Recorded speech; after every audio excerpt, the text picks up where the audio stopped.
Broadcasting live from the mountains of Montana, get ready for an hour of pure, unapologetic conservative talk radio.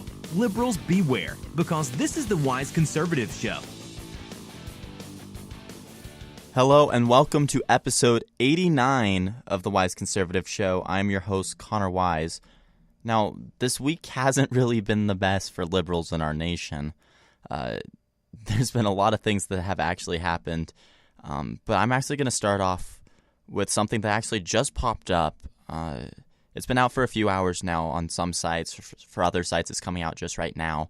And that's that the outdoor gear company Patagonia, it's now saying that it's going to take legal action over President Trump's move to dramatically shrink two national monuments in Utah. CEO Rose Macario said in a statement on Monday, calling Trump's actions unlawful, quote, "We've fought to protect these places since we were founded, and now we'll continue that fight in the courts." Now, this California-based company is well known for its activism, and now they're growing a list of other organizations that are questioning the recent move by the Trump administration, whether they have authority to slash the areas covered by Utah's Grand Staircase National Monument and the Bears Ears National Monument. Of course, on Monday, this is when Donald Trump announced that decision that he would follow Interior Secretary Ryan Zinke's recommendations to reduce this monument by over 80% to 228,337 acres, and for the other monument by roughly 45% to about 1 million acres. The plans would break Bears Ears into two national monuments and the Grand Staircase into three separate monuments. In response, Patagonia changed its homepage to an all-black background with the message, quote, "The president stole your land," written in white in the center. And at the bottom it said, quote, "This is the largest elimination of protected land in American history." And it directed visitors to support groups fighting to preserve these lands. Other outdoor retailers also publicly are speaking out over the recent actions from the Trump administration. REI changed its homepage to feature a large photo of Bears Ears National Monument with the words, quote, "We heart our public lands," written across it. The company said Trump's decision undermines the integrity of the Antiquities Act, which is used to designate and protect national monuments. North Face announced it would donate $100,000 to an education center for Bears Ears. A Canadian company also opposed the move, donating $30,000 to a group challenging the legality of Trump's actions. Trump said his decision was made to, quote, "reverse federal overreach and restore the rights of the land to your citizens." A spokeswoman for the Interior Department said the actions are, quote, "well within our authority," and the White House hasn't responded to requests about the legal action against Trump's decision yet. The Outdoor Industry Association said that the move would hurt the economy and jobs, two of Trump's declared priorities. Now, we see all of these people coming out against it. They're saying that the Trump administration is taking away lands from the people, that the Trump administration is limiting the land that the American citizens have to use. But that's actually exactly opposite of what's happening, folks. What's happening is the Trump administration is taking these lands that it currently owns, the federal government owns, and is giving it back to the people. Currently, in the U.S., according to the Congressional Research Service, the U.S. government owns nearly half of the land in the 11 westernmost continental U.S. states, as well as more than 60% of Alaska. Over half of the land in the West. Folks, this is land that citizens could be using for, building their home, for making a living, for creating businesses, for creating an economy thriving in those areas. But currently, the federal government owns it. And now I'm not saying get rid of all national parks or all national forests, but it doesn't need to own half of the land within the western half of the United States. It doesn't need to own 60% of Alaska.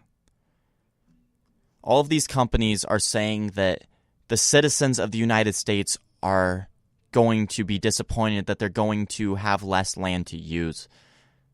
But they're not actually thinking about the facts here, folks. Currently, basically citizens can't do anything on these lands. They can go and visit the monuments. That's really it. And there's still going to be these monuments. The areas that are the most important are still preserved.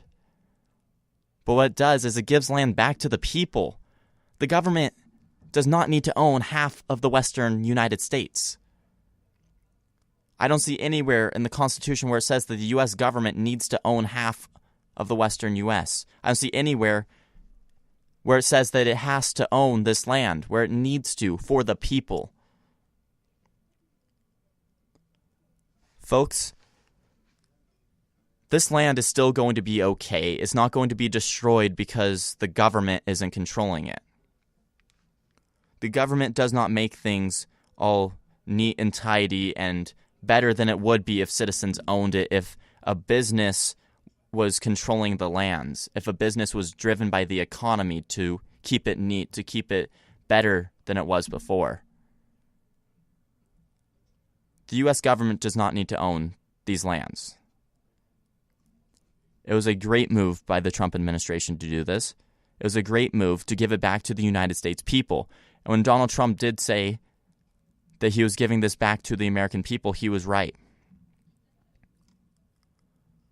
Now, those who are saying that this is going to be detrimental to the economy,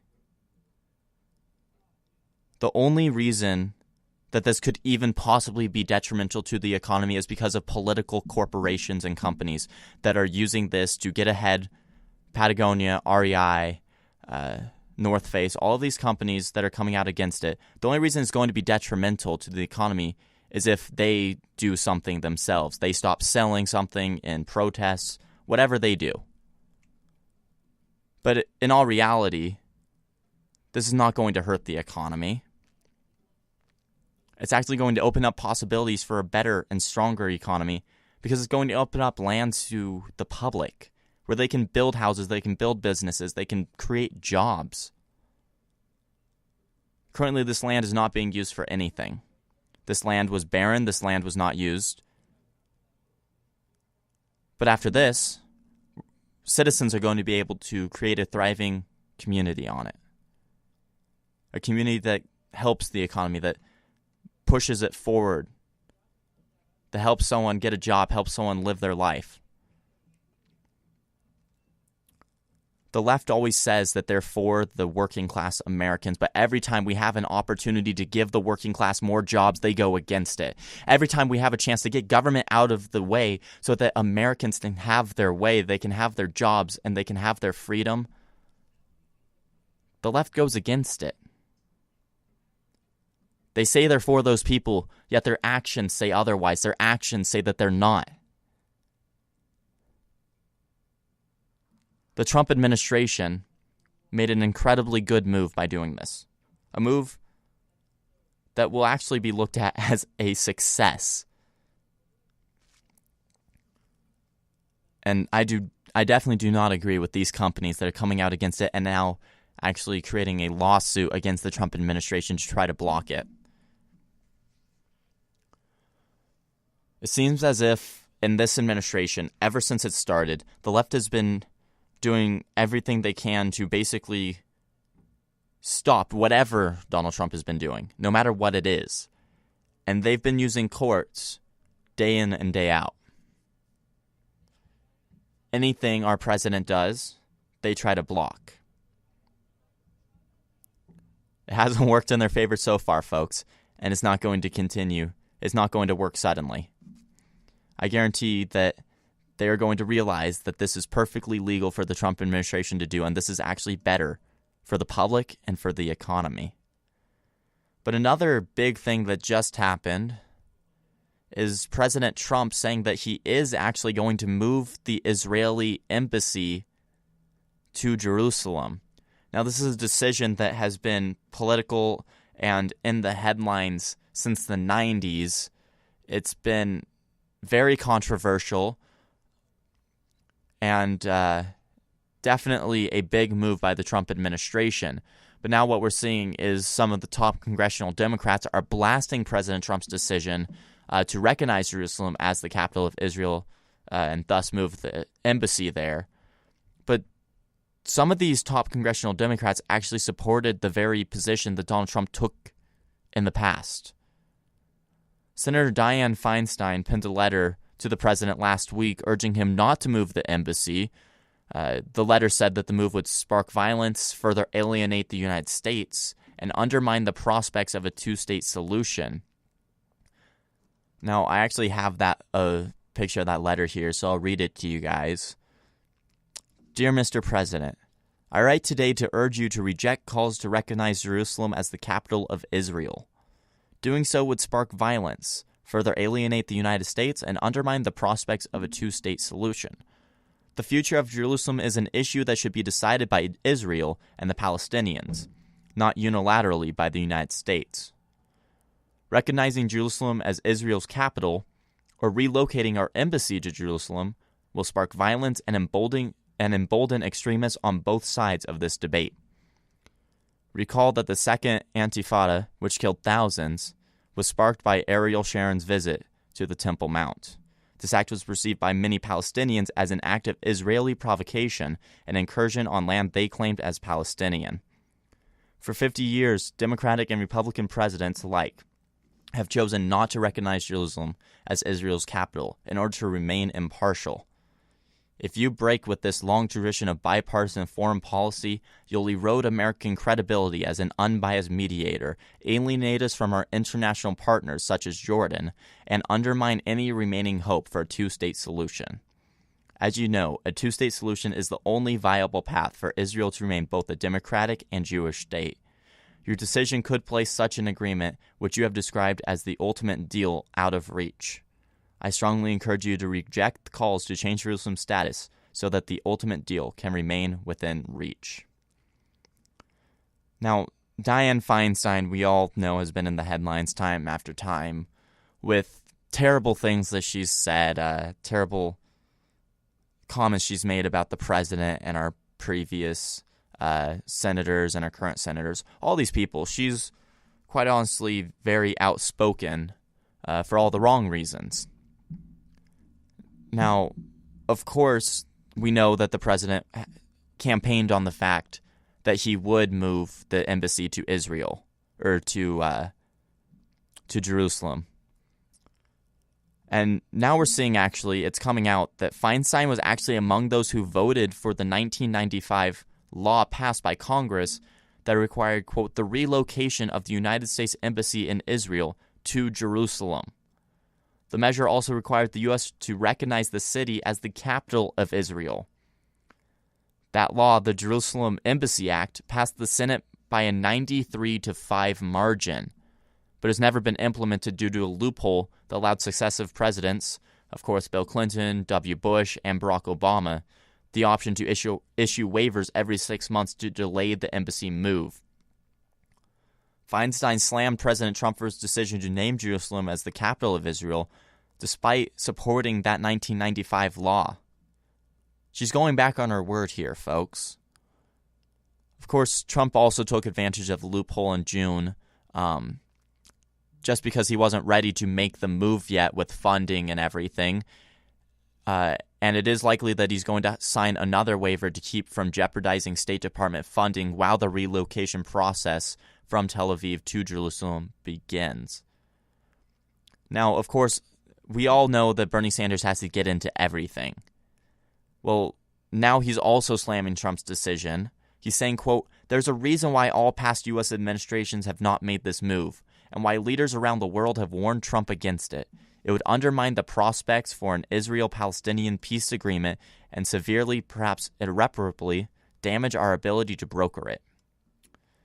Sanders supported resolution in June, though, titled, quote, a resolution commemorating the 50th anniversary of the reunification of Jerusalem, which mentions keeping Jerusalem as the undivided capital of Israel.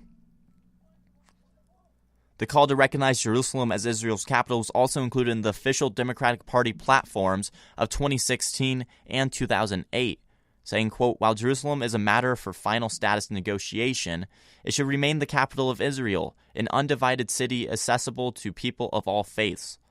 Israelis deserve security, recognition, and a normal life free from terror and incitement." In 2008, the platform said, quote, "Jerusalem is and will remain the capital of Israel. The parties have agreed that Jerusalem is a matter for final status negotiations. It should remain an undivided city accessible to people of all faiths." In fact, both the Democratic and the Republican Party platforms leave room for final status negotiations, but generally do support that 1995 law. Surprisingly, not all Democrats are actually criticizing the president for his decision to move the capital. Senate Minority Leader Chuck Schumer definitely is a tough critic of Donald Trump. He slammed Trump for his indecisiveness on the issue, but actually supports the move, saying that it would, quote, "show the world that the U.S. definitively acknowledges Jerusalem as Israel's capital." Folks, this is a move that has been delayed since the 90s. This is a move that is, quite honestly, very good. And what they're saying that this is going to spark violence on both sides. And then Dianne Feinstein listed an event in the past where violence was sparked due to a similar event. But if you notice in her example, she said that the violence came from the Palestinians and not from the Israelis. And that's for a reason, folks. Because all of the violence in this war, the first shots, they're always from the Palestinians. They're always from the terrorist group Hamas. They're always from all these people that are hiding within buildings, guarding themselves with children. Palestine is the country that is actually aggressing more than Israel. But because Israel has better defenses, they're looked at as the bad guys. Because we've helped them out to create better defenses, they're looked at and condemned. Folks, Israel is our greatest ally in the Middle East. They have been for decades. We have been their biggest supporter for decades. Yet the left, for some reason, can't seem to recognize that. The left, for some reason, can't seem to accept the fact that Israel is the rightful owner of Jerusalem, and that they have been for decades, since their creation. But instead, they keep pushing forward the terrorist group Hamas that is controlling Palestine, and saying that they're the ones that are in the right, that they're the ones that own this land. Folks, we all know that Palestine isn't the true owners of Jerusalem. We all know that Palestine is the aggressor. We all know that Palestine is currently being controlled by a terrorist organization. All of these factors, and yes, we still have leftists in our nation urging them to be the better nation, saying that they're the ones in the right, that they're not the aggressor, that they're not the terrorist group. It's a sad reality that we're living in when the left is supporting terrorists over our greatest ally within the Middle East. I'm going to take a quick commercial break. Don't go anywhere. This is the Wise Conservative Show. Hey everybody, Connor Wise here with an exclusive sneak peek of the Wise Conservative Show. Don't go anywhere. I'll be right back. With universal health care, which is essentially the next step beyond Obamacare, this is where Democrats want to take the country. This is where the left wants us to go. With universal health care, now there's no insurance companies, no one competing whatsoever, and the government controls it all. Calling all young conservatives. Have you ever wanted to write for an online publication? What about host your own conservative radio program? Now you can, thanks to youthrevolt.org. Youth Revolt is a conservative media network for young people, the goal of which is to educate our fellow Americans and also to expose the left-wing indoctrination that goes on in classrooms across the country. Become part of a team that is dedicated to taking the country back, one radio program or opinion column at a time. If you're interested, go to youthrevolt.org and click on Join Us on the top of the page. Fill out our brief questionnaire, and one of our representatives will be in touch with you in no time at all. The time to reclaim our future is now. Be a part of something that's bigger than yourself, and join the movement today. Youth Revolt.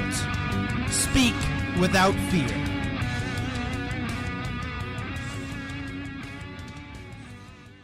My friends, I'm going to be blunt with you. There are a lot of frauds out there today. People who claim to be conservatives and yet, in one way or another, believe that more government is the solution to our problems. That's not what conservatism is about, and even more than that, that's not what our Constitution is about. I'm Jason Veely, a recent college grad who has the guts to say what needs to be said without pulling any punches. On my radio show, you can expect 100% pure conservatism every single weeknight at 7 o'clock p.m. Eastern Time. Join me as we discuss history, liberty, and conservative philosophy in a style that is just as entertaining as it is educational. Who says we can't have fun tearing down the liberal establishment? Tune in to the Jason Veely program live every weeknight at 7 o'clock on youthrevolt.org. I'll see you out on the battlefield. America is known for its expansive wilderness for all to explore, and for many, that exploration is an important hobby. This exploration is why the Survivalist was created. On this blog, you will find expansive information on all things wilderness, from what knife you should carry to what backpack gives you the best bang for your buck. This group of 4 writers has created a very diversified and useful site, which I personally recommend. The site has given me much knowledge on a variety of topics, and I urge you to check it out at the-survivalist.weebly.com. Once again, that is the-survivalist.weebly.com. I was assuming that it meant coverage, but if he says that there's a small group of people who understood what it was, so I'm like, what is it? What is confetti? It gets 2 scoops. You know, everyone around the table gets 1, and no word if there were sprinkles. He paid $38 million, looks like $38 million in taxes. Are you tired of listening to the snowflake liberal media report about ice cream scoops and typos instead of real facts? Well, at the Wise Conservative Show, we promise you that we will not report about Kofifi, but instead about the truth. Instead, about the facts about what's going on in our nation. Join us every Wednesday at 6 p.m. Pacific Standard Time on the Wise Conservative Show for your dose of unapologetic conservative talk radio. The Wise Conservative Show, only on Youth Revolt.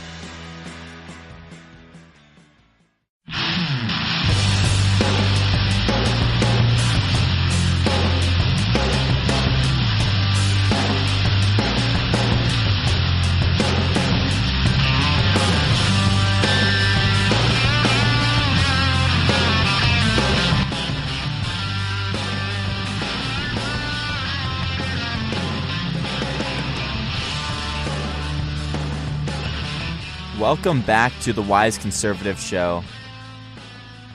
Once again, I am your host, Connor Wise.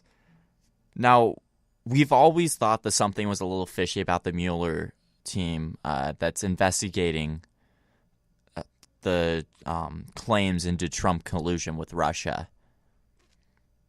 There's been many pictures of Mueller hanging out with President Obama before this all happened. There's been many times in the past where he's acted very liberal and anti-conservative. So there's already was questions that was going on about this special investigation, the special probe. But now it's coming out that the Justice Department officials are reading through over 10,000 texts between FBI officials Peter Strzok and Lisa Page. And this was after it emerged that Strzok was removed from the special counsel Robert Mueller's Russia probe following the discovery of anti-Trump messages between them. Department Justice officials have said that they are in the process of going through the texts so they can hand them over to the House Intelligence Committee. Strzok, who was an FBI and counterintelligence agent, had worked on the Mueller probe, but was reassigned to the FBI's Human Resources Department after the discovery of anti-Trump text messages with Page, with whom he was having an affair. Page was briefly on Mueller's team, but since has returned to the FBI. The disclosure of those messages revived Republican concerns, of course, about the objectivity of Mueller's probe. This shows that there definitely were people within it who had influence within it that were anti-Donald Trump, that were anti-conservative, that were ruling based on political notions. Now, it's unclear whether a significant number of the 10,000 texts have anything to do with Trump or the probe itself. Justice Department officials say the process of reading and redacting the text could take weeks, and that the thousands of text messages between them span over several months. The review process comes as the committee also threatens to move forward with a contempt resolution against top DOJ and FBI officials, barring an imminent breakthrough after the agencies did not comply with the deadline to hand over long-sought information that goes well beyond text messages. Strzok's is a focus on their efforts, however. House investigators have long regarded him as a key figure in the chain of events when the Bureau, in 2016, received the infamous anti-Trump dossier and launched a counterintelligence investigation into Russian meddling in the election that ultimately came to encompass the FISA surveillance of a Trump campaign associate. Now, Devin Nunes, the House Intelligence Committee chairman, has sought documents and witnesses from the DOJ and FBI to determine what role, if any, the dossier played in the move to direct the surveillance. Strzok was briefed the committee on December 5th, December 5th, of last year.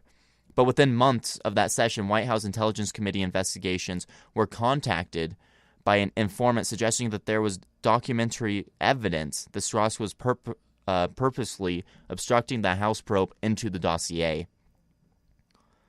Now, it's coming out that his texts were actually cited in published reports by the New York Times and the Washington Post, as well as Fox News, that he had followed up with inquiries about the department's refusal to make him available to House investigators. The Justice Department has since said to Paul Ryan to establish a date to Strzok's appearance before the House Intelligence Committee staff, along with two other witnesses long sought by the Nunes team. The Justice Department maintains that it has been very responsive to the House panel's demands, including private briefings for panel staff by senior DOJ and FBI personnel, and the production of several hundred pages of classified materials available in a secure reading room at DOJ headquarters on the 31st of October. So basically what we're coming out here, what we're seeing, is that there were two people within this probe itself that were extremely biased. That there were two people within this probe that did not hide their beliefs, that did not hide the fact that they did not like the person they were investigating. The left claims that Donald Trump is the one obstructing justice, and in fact, that's why originally impeachment articles were written by Senator Al Green. But this seems as much of obstruction as justice as I have ever seen. They have people within the special counsel, the special investigation probe, into this suit here, who were directly against the Trump administration, who were directly against justice, who were not looking for fairness, were not looking for facts, they were looking for politically biased decisions. We also see that Strzok was present during the FBI's July 2016 interview with Hillary Clinton at the close of the email investigation, shortly before then FBI Director James Comey called her actions extremely careless, but then didn't recommend criminal charges.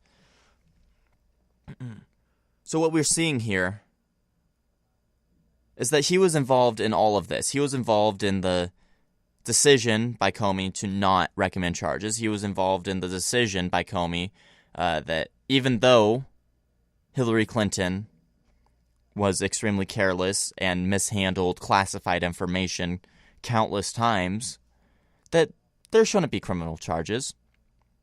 And now he's present, or was present, in the special probe into Donald Trump. This seems about as fishy as you can get, folks. I feel that this is not an unbiased probe anymore, that this is not a probe that can actually find justice. And the fact that they haven't found any credible evidence of actual collusion yet, the only thing that they've actually done so far is say that Michael Flynn lied to the FBI. It's the only thing that they've done in over a year. In over a year, they haven't done anything, folks. It's because there is nothing to find. It's because they're politically engaged in this. They're politically motivated to continue looking, but they can't find anything that's actually credible. They can't find anything that's actually evidence of collusion with Russia. And it's really sad. It's really disappointing that we see these people within this probe that are biased, that are against the Trump administration, that outright are against the Trump administration. They don't even try to hide it. It does not represent justice. It does not represent the fairness and equality under law that should be there. But speaking of Representative Al Green, as I said a few minutes ago, we all know that he has written articles of impeachment against our president. Well, the House of Representatives has overwhelmingly rejected that attempt to impeach President Trump. Democratic Representative Al Green has repeatedly called for his removal. He introduced 2 articles of impeachment against Trump on Wednesday, so just this morning. Lawmakers immediately voted to effectively kill his resolution. And get this, folks, 364 representatives voted to table it, and only 58 Democrats voted to move ahead. In a dramatic speech on the floor ahead of the vote, Green called Trump, quote, unfit for office and accused him of, quote, high misdemeanors. The symbolic vote had been expected to fail in the GOP-controlled House, and it put some lawmakers in competitive districts in tough spots by forcing them on the record about impeachment.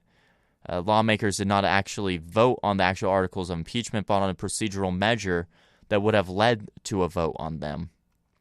Quote, as I have said before, this is not about Democrats. It is about democracy. Now, this is Al Green in a memo. It is not about Republicans. It is about the fate of our republic. May everyone vote their conscience, knowing that history will judge us all. Green has discussed his intention to impeach Trump since last spring, and in October he filed impeachment articles that nearly forced a vote until Democratic leaders persuaded him to abandon that effort.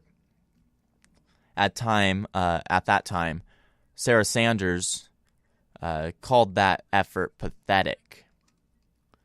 In his memo to lawmakers, Green didn't allege, quote, obstruction of justice or reference the ongoing investigation into the 2016 presidential campaign. Instead, he highlighted Trump's supposed association with, quote, white nationalism, neo-Nazism, and hate, as well as, quote, inciting hatred and hostility as offenses worthy of impeachment. He wrote in a letter, quote, friends, whether we like it or not, we now have a bigot in the White House who incites hatred and hostility. Folks, even Nancy Pelosi is saying that these efforts are not good. Nancy Pelosi, and she hasn't said anything good for decades. Folks, he's saying that we have a bigot in the White House. He's saying that President Trump incites hatred and hostility. But the only hatred and hostility that I'm seeing, the only bigotry that I'm seeing, is coming from the left.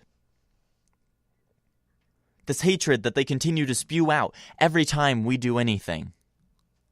This hatred that doesn't have any bounds, this hatred that doesn't have any reasoning or evidence. It's a hatred that is blind. It's a hatred that they just continue to spew out without actually looking at who they're yelling at or why they're yelling.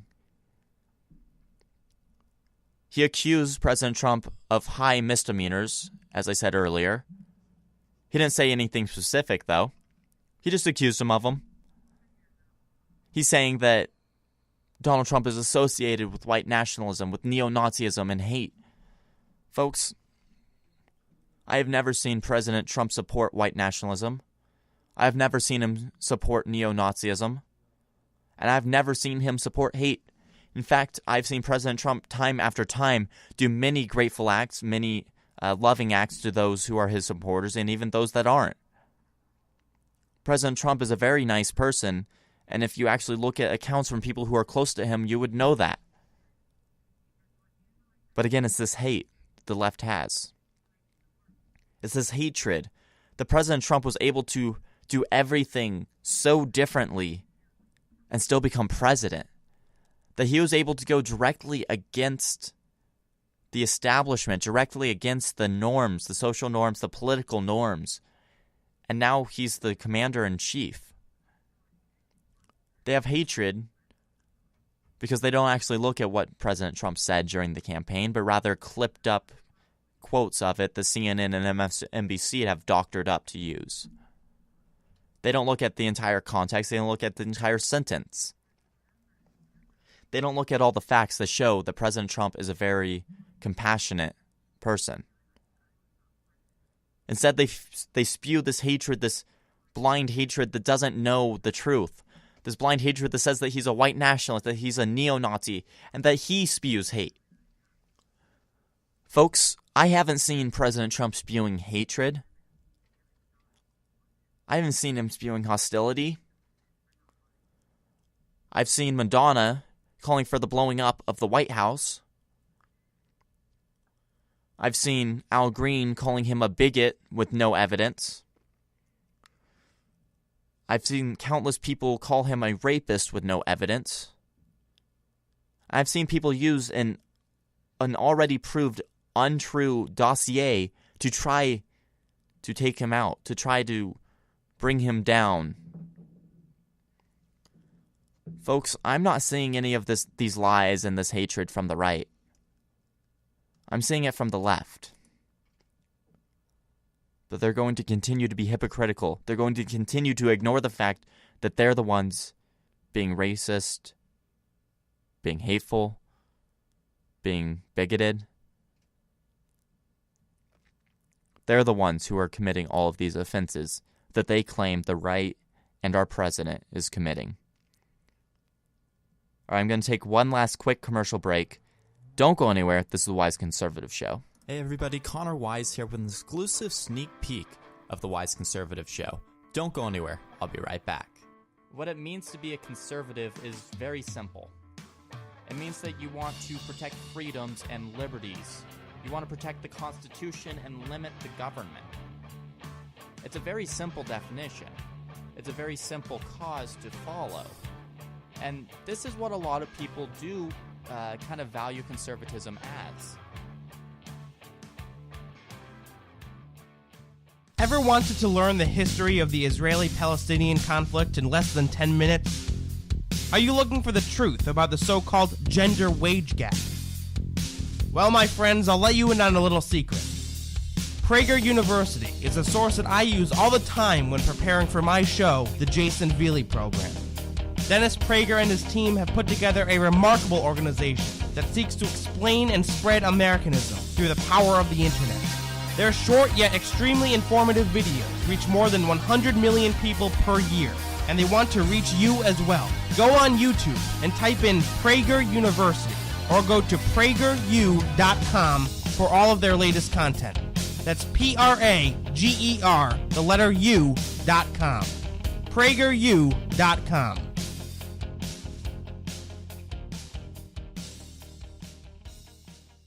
Hey everybody, Connor Wise here with an exclusive sneak peek of the Wise Conservative Show. Don't go anywhere. I'll be right back. With universal health care, which is essentially the next step beyond Obamacare, this is where Democrats want to take the country. This is where the left wants us to go. With universal health care, now there's no insurance companies, no one competing whatsoever, and the government controls it all. Have you ever wanted to stand up to your liberal professor? Have you ever wanted to help expand the conservative movement? Well, it sounds like you would be a perfect fit for Youth Revolt. Youth Revolt is a team of dedicated young conservatives fighting liberal indoctrination within our school system. if you're interested in being a part of this team by being a columnist or even hosting your own radio show, go ahead and click the Join Now tab at the top of youthrevolt.org. You'll be asked to answer a few questions, and a Youth Revolt team member will respond to you quickly. Be a part of something bigger than you. Be a part of Youth Revolt. Speak without fear.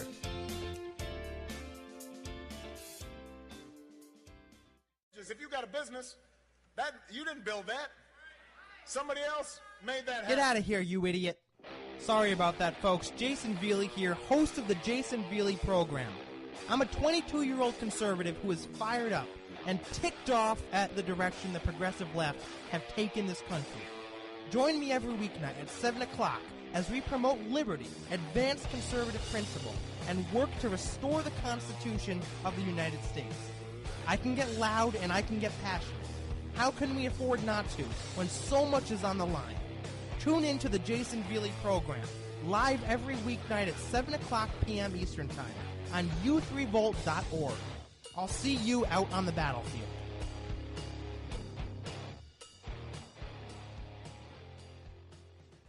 I was assuming that it meant coverage, but if he says that there's a small group of people who understood what it was, so I'm like, what is it? What is confetti? It gets 2 scoops. You know, everyone around the table gets 1, and no word if there were sprinkles. He paid $38 million, looks like $38 million in taxes. Are you tired of listening to the snowflake liberal media report about ice cream scoops and typos instead of real facts? Well, at the Wise Conservative Show, we promise you that we will not report about Kofifi, but instead about the truth. Instead, about the facts about what's going on in our nation. Join us every Wednesday at 6 p.m. Pacific Standard Time on the Wise Conservative Show for your dose of unapologetic conservative talk radio. The Wise Conservative Show, only on Youth Revolt.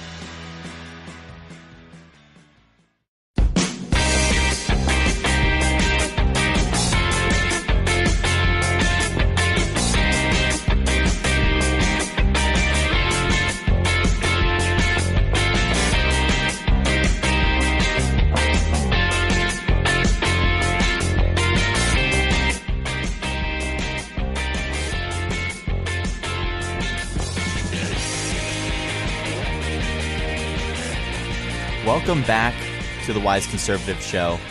Once again, I'm your host, Connor Wise. Now, we've heard a lot of Democrats and leftists condemning the right time after time for being anti-woman, for being sexist and misogynistic, and for not condemning certain actions of sexual assault. But finally, we're actually seeing them come out in condemning someone on their own side for doing the same thing that they say that every single Republican does when it's just not true. So there's now actually a group that's actually growing of Democratic senators who called for Senator Al Franken to resign. And that's, of course, in the wake of multiple sexual misconduct complaints made against this Minnesota lawmaker. 6 claims, actually. 6 women have come out against him, saying that he has actually inappropriately interacted with them.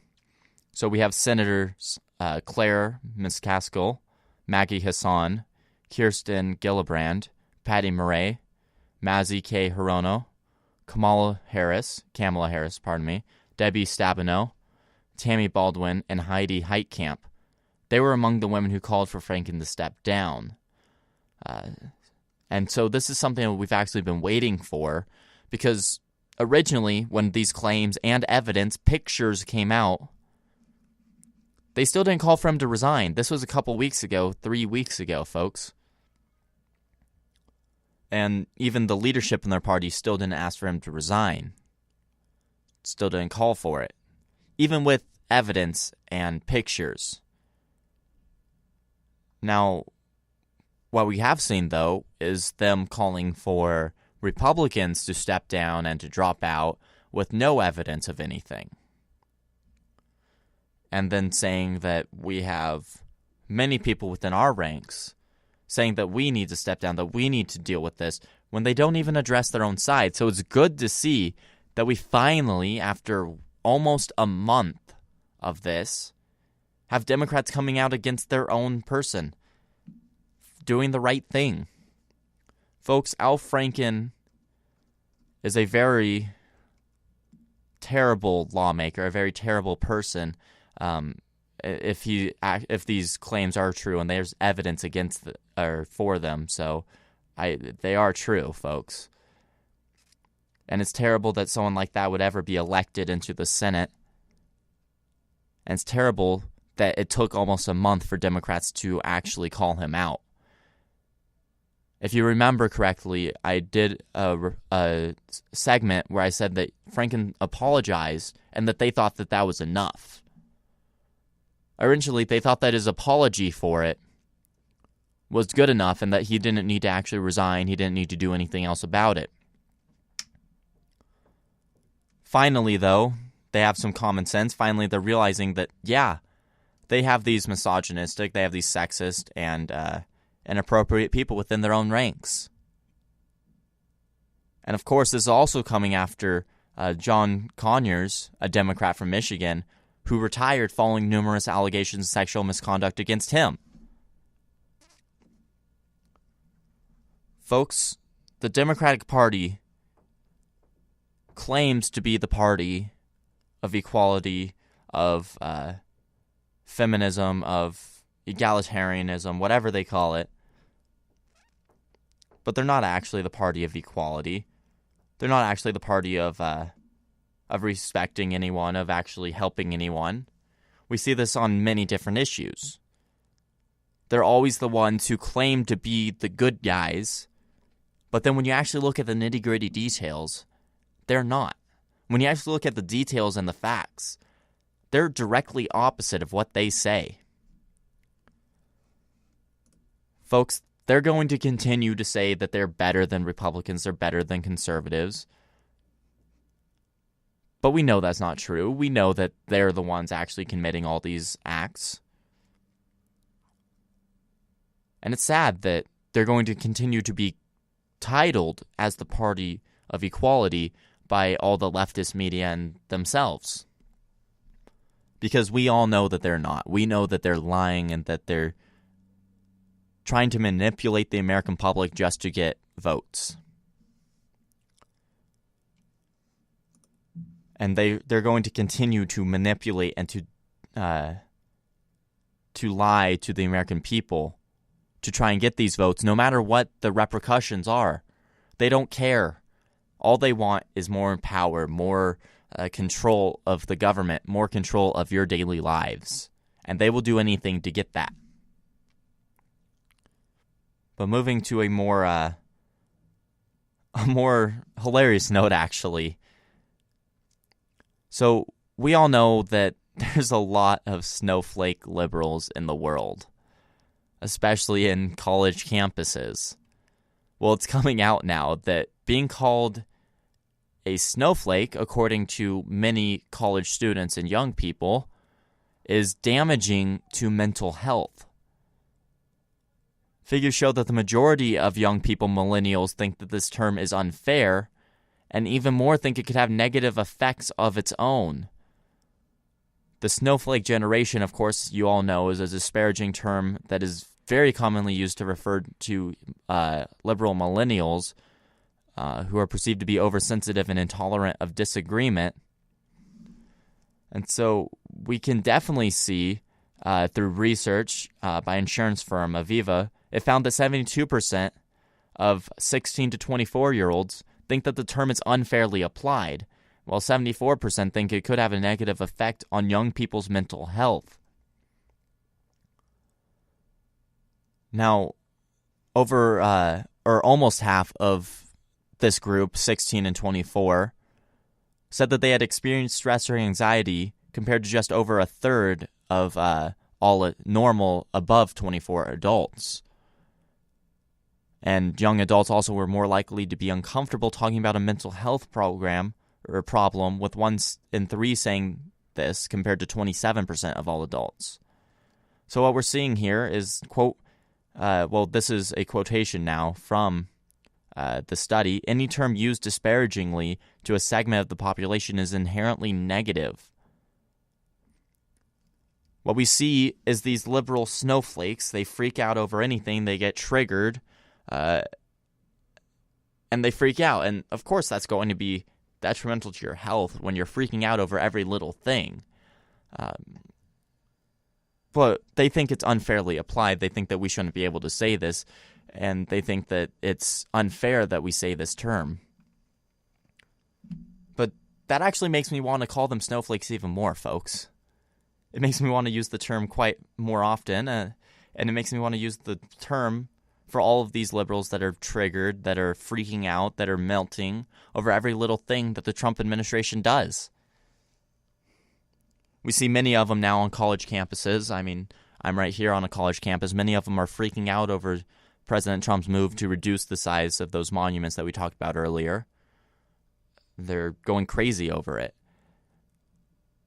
because they're not actually looking into what's actually going on.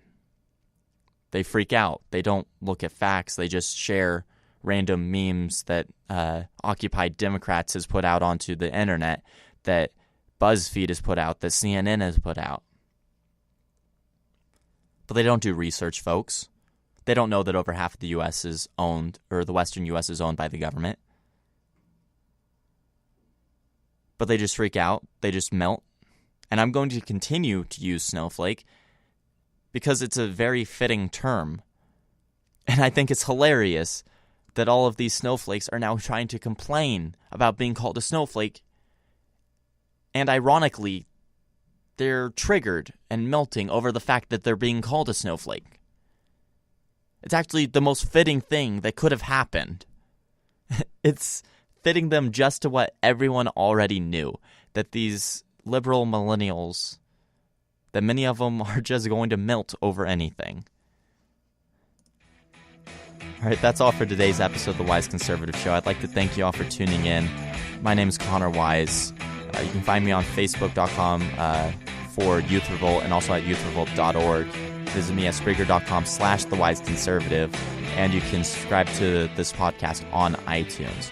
I'd like to thank you all for tuning in, and as always, God bless.